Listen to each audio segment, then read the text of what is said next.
दोस्तों, जो कुछ भी तुम करते हो उसमें श्रद्धा से अपनी आत्मा में शांति को पाने के लिए तुम्हें अपने मन की आंधी से लड़ना होगा।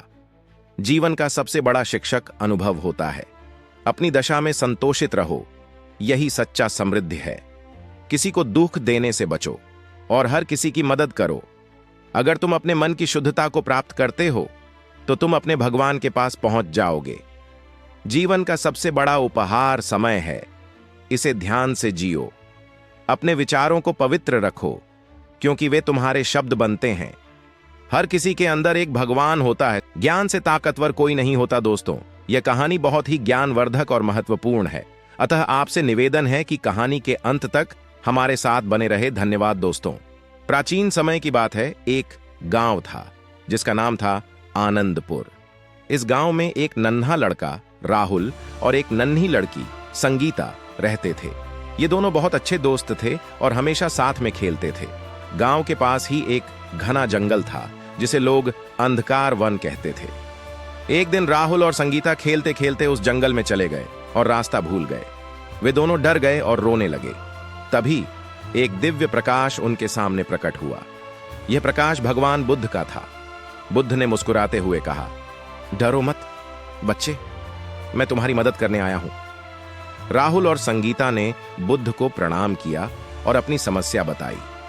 बुद्ध ने कहा, इस जंगल में रास्ता भूलना कोई अनहोनी बात नहीं है, लेकिन मैं तुम्हें एक महत्वपूर्ण बात सिखाना चाहता हूं। बुद्ध ने उन्हें अपने साथ चलने को कहा। वे तीनों मिलकर जंगल के अंदर गहराई में जाने लगे। वहां बुद्ध ने उन्हें एक छोटी सी गुफा दिखाई। गुफा के अंदर एक दीपक जल रहा था जिसकी रोशनी बहुत ही मंद थी। बुद्ध ने कहा, यह दीपक तुम्हारे मन के अज्ञान का प्रतीक है। बुद्ध ने फिर एक मंत्र बोला और उस दीपक की रोशनी अचानक तेज हो गई। राहुल और संगीता की आंखों में आश्चर्य की चमक आ गई। बुद्ध ने कहा, जैसे यह दीपक रोशन हुआ, वैसे ही तुम्हारे मन में भी ज्ञान की रोशनी फैलानी चाहिए।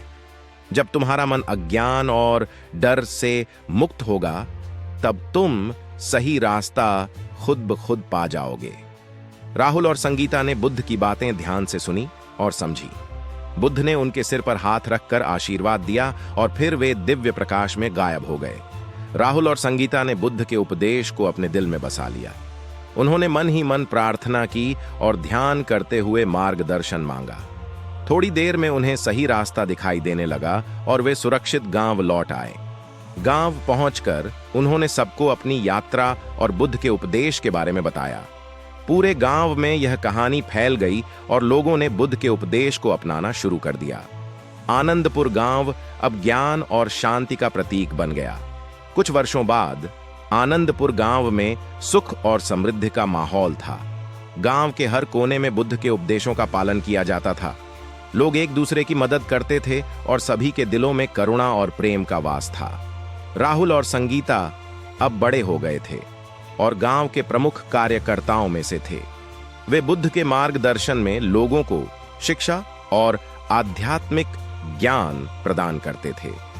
एक दिन गांव के बुजुर्ग ने उन्हें बुलाकर कहा, बच्चों, हमें अपने ज्ञान और शांति का संदेश दूसरे गांवों तक भी पहुंचाना चाहिए।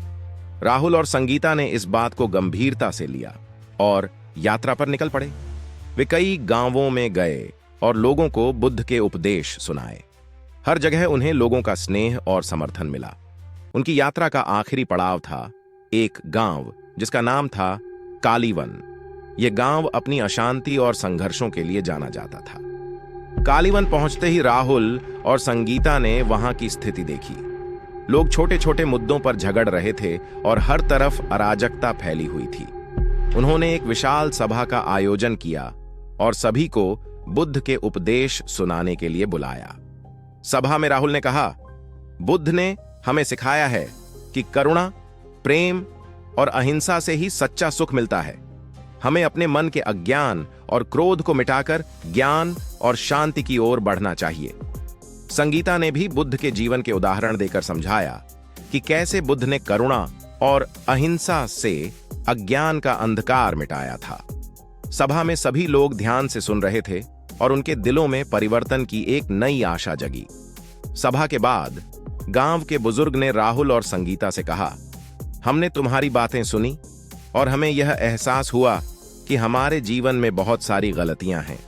हम वादा करते हैं कि हम अपने गांव को शांति और प्रेम का स्थान बनाएंगे। राहुल और संगीता ने उन्हें बुद्ध के उपदेशों का पालन करने के तरीके बताए और ध्यान करने की विधि सिखाई। धीरे धीरे कालीवन गांव भी आनंदपुर की तरह शांति और सुख का प्रतीक बन गया। वहां के लोग अब एक दूसरे की मदद करते थे और करुणा और प्रेम से भरपूर जीवन जीते थे। इस प्रकार राहुल और संगीता की यात्रा ने कई गांवों में बुद्ध के उपदेशों का प्रकाश फैलाया और लोगों के जीवन में सच्चे सुख और शांति का संचार किया। बुद्ध का प्रभाव सिर्फ आनंदपुर तक सीमित नहीं रहा, बल्कि दूर दूर तक फैल गया। इस कहानी से यह शिक्षा मिलती है कि सच्चे ज्ञान और करुणा से भरा जीवन ही हमें सच्चा सुख दे सकता है। बुद्ध के उपदेशों का पालन करके हम अपने जीवन में शांति और समृद्धि ला सकते हैं।